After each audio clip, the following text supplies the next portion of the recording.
दोस्तों, कैसे हैं आप सब। आज की हमारी कहानी है लालची ननद। अमन अपने कमरे में परेशान होकर टहल रहा था कि तभी उसकी पत्नी नेहा की आंखें खुल गई। अमन को इस तरह कमरे में टहलते देखकर वो भी उठ बैठी। घड़ी की तरफ देखा तो रात के 2 बज रहे थे। इस समय अमन इतना परेशान होकर कमरे में टहल रहा है, ये सोचकर नेहा को बड़ी हैरानी हुई, जबकि दिन भर में अमन ने बिल्कुल भी आराम नहीं किया था। जब से बहन मालती की बेटी की शादी पक्की हुई है तब से एक पैर काम में लगा हुआ है। अकेला मामा है तो हर काम में उसे भागना पड़ता है और इतना थक जाता है कि रात को नींद बिल्कुल भी नहीं खुलती। पर आज क्या हो गया।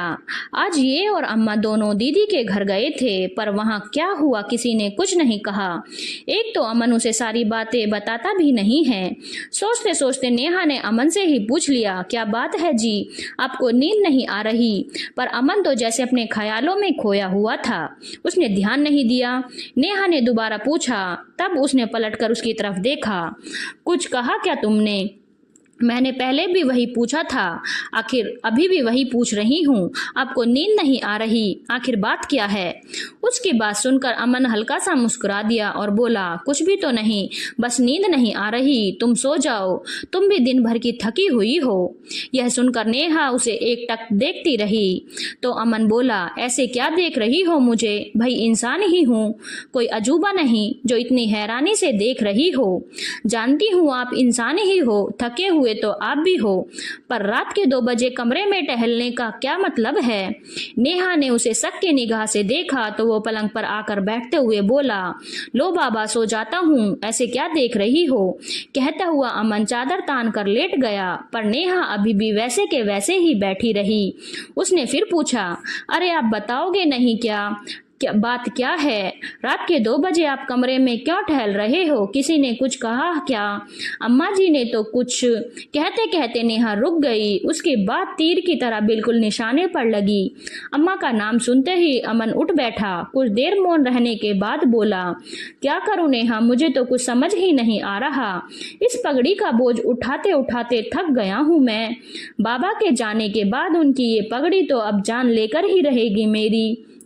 हाय राम, ये कैसी बातें कर रहे हो आप? मरे आपके दुश्मन। दिमाग में कुछ भी ऊटपटांग ख्याल आने से पहले हमारे बारे में सोच लेना। आखिर हुआ क्या है, साफ साफ बताइए। अमन की बात सुनकर नेहा अपने सीने पर हाथ रखते हुए बोली, तुम्हें तो पता ही है, जब से मालती दीदी की बेटी की शादी पक्की हुई है तब से हर रोज वक्त बेवक्त दुकान बढ़ाकर मुझे उनके घर जाना ही पड़ता है।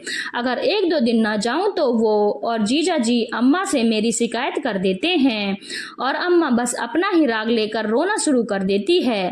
कहती है कि तेरे बाबा की पगड़ी तेरे माथे पर बंधी है तो जिम्मेदारी भी तेरी है। याद रख, बहन को ससुराल में कुछ सुनना ना पड़े, पर इससे भी मुझे परेशानी नहीं है, मैं रोज चला ही जाता हूँ। पर आज तो। कहता कहता अमन रुक गया। तब नेहा ने कहा, आज क्या हुआ? आज दीदी जीजाजी ने मायरे की लिस्ट दी है और वो भी मेरे हाथ में नहीं, अम्मा को भी सीधे साथ में बुलाकर उनके हाथों में।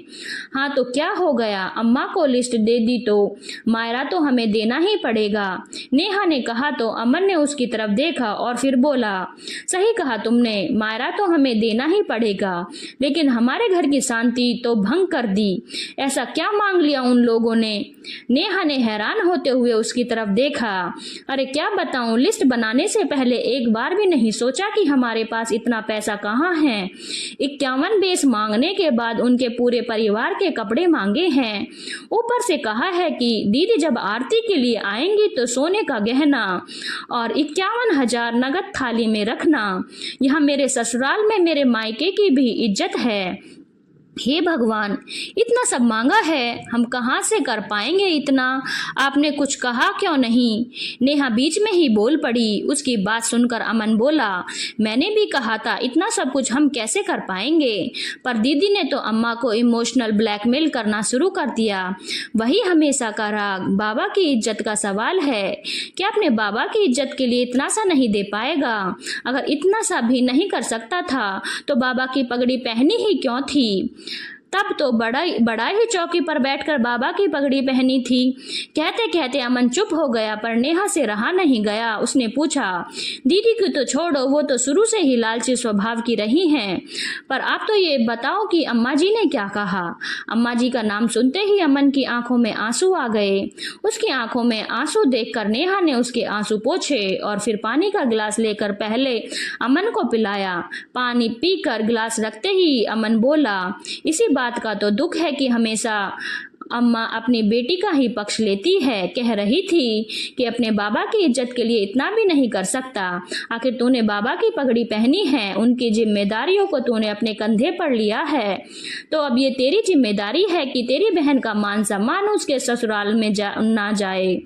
जब मैंने कहा कि अम्मा ये मेरे बस की बात नहीं है, तो मुझ पर चिल्लाने लगी कि पूरा का पूरा मकान अकेले ही हड़प जाना चाहता है, मेरी बेटी को कुछ भी नहीं देगा। कहते कहते अमन फिर से रो दिया। अब तुम ही बताओ नेहा, मैं क्या करूं, थक गया हूं मैं इन सब से। मेरा भी परिवार है, बच्चे हैं, कमाई का जरिया सिर्फ वो एक दुकान है जिससे घर का खर्चा, बच्चों की पढ़ाई चलती है, वो भी कई बार दीदी और जीजा जी के सामने पेश होने के कारण बंद रहती है। उनकी जी हजूरी ना करूं तो अम्मा खाना दुश्वार कर देती है। अकेला भाई है, अपनी बहन पर ध्यान नहीं देता। बाबा की पगड़ी क्या लेने की चाहत थी। दीदी जीजा जी को हर तीज त्योहार पर अम्मा एक से एक बढ़कर सामान देती है, पर क्या अम्मा को नहीं दिखता कि उनका बेटा हर त्योहार पर पुराने कपड़े ही पहनता है। मेरी चप्पल तक कई बार घिसी हुई होती है। आखिरी बार अपने परिवार के साथ मैं कहाँ घूमने गया था, मुझे तो ये भी याद नहीं है। मेरे लिए तो कोई नहीं सोचता। बेटा हूँ तो क्या जिम्मेदारियों के बोझ तले दबकर जान दे दूं।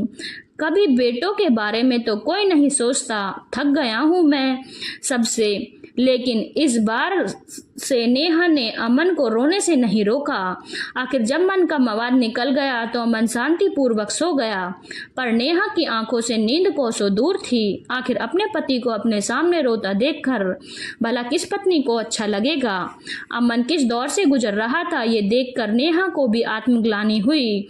वो पत्नी होकर भी बात नहीं समझ पाई। अपनी तरफ से अमन पूरी कोशिश कर रहा था, मेहनत भी खूब करता था, हालांकि इतना कमा लेता था कि परिवार की जरूरतों को पूरा कर पाए, पर आए दिन के ऊपर के खर्चे उसे तोड़कर रख देते थे। आखिर मध्यम वर्गीय परिवार की भी तो एक सीमा होती है। अम्मा तो बस जिद करके बैठ जाती थी कि मेरी बेटी के ससुराल यह जाएगा तो वह जाएगा ही। तब एक बार उसने नौकरी करने के लिए कहा था तो अमन खुश हो गया था, पर अम्मा ने बहुत हंगामा किया। आखिर 2 दिन तक घर में हंगामा होता देखकर अमन ने नेहा को ही नौकरी करने से मना कर दिया, पर आज अमन की हालत उससे देखी नहीं जा रही थी। आखिर अमन के पीछे ही तो वो इस घर में है। अगर अमन को ही कुछ हो गया तो अगर वो उसका ही साथ नहीं दे पाई तो भला किसका साथ देगी। उसने ठान लिया कि अब वो अम्मा से बात करके ही रहेगी। दूसरे दिन नेहा उठी और अपने घर के काम फटाफट निपटाने लगी।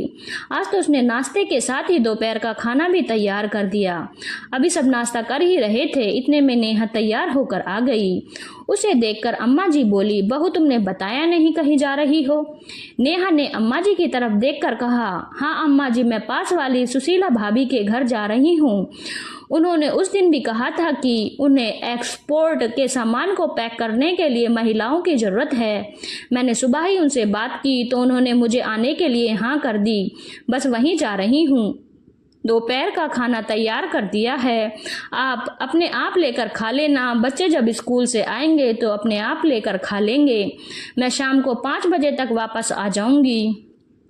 उसकी बात सुनते ही अमन का हाथ जहाँ था वहीं रुक गया। वहीं अम्मा गुस्से से उसकी तरफ देखने लगी। किससे पूछ के तूने ये निर्णय लिया? इसमें पूछना क्या है अम्मा जी, अभी घर की जरूरत है, नौकरी तो करनी ही पड़ेगी, नेहा ने सपाट शब्दों में कहा। उसकी बात सुनकर अम्मा ने अमन की तरफ देखकर कहा, ये क्या बोल रही है? तू कुछ कहता क्यों नहीं? तुझे पता है ना कि मुझे बहू के घर के बाहर जाकर कमाना अच्छा नहीं लगता, और फिर यह चली जाएगी तो घर का काम कौन करेगा? मुझसे तो इस उम्र में यह सब नहीं होता। लेकिन इस बार अमन ने कहा, पर मुझे कोई परेशानी नहीं है अम्मा।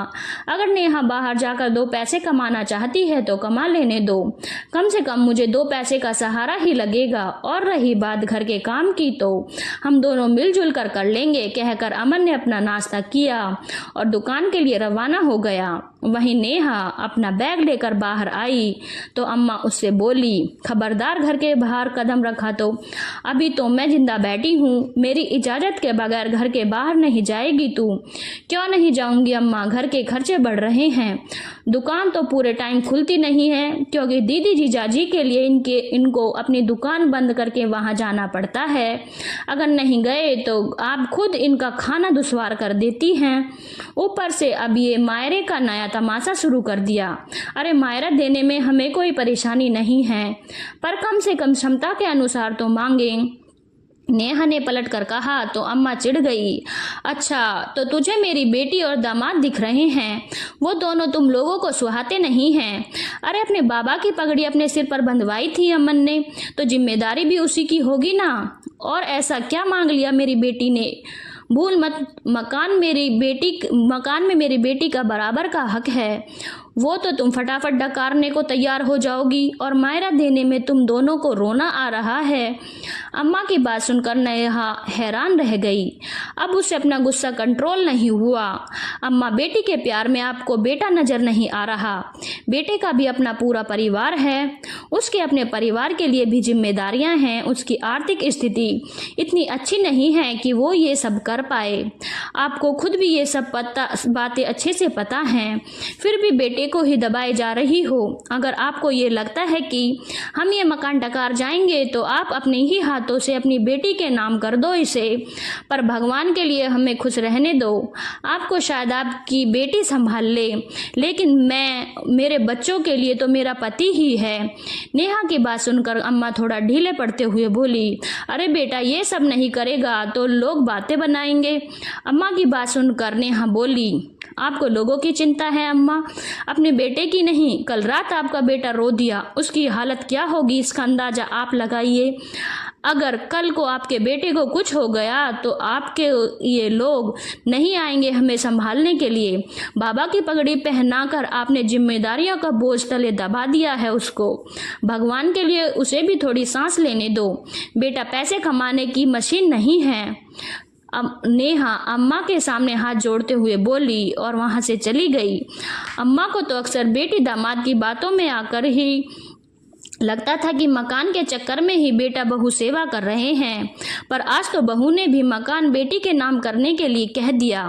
आखिर अम्मा को एहसास हो ही गया कि उनकी बेबुनियादी की जिद उनके बेटे पर भारी पड़ रही है। आखिर अम्मा ने बेटी को फ़ोन करके कह दिया कि मायरा उनकी क्षमता के अनुसार ही दिया जाएगा, ना कि बेटी के ससुराल वालों की मांग के अनुसार। आखिर उन्हें भी अपना घर देखना है।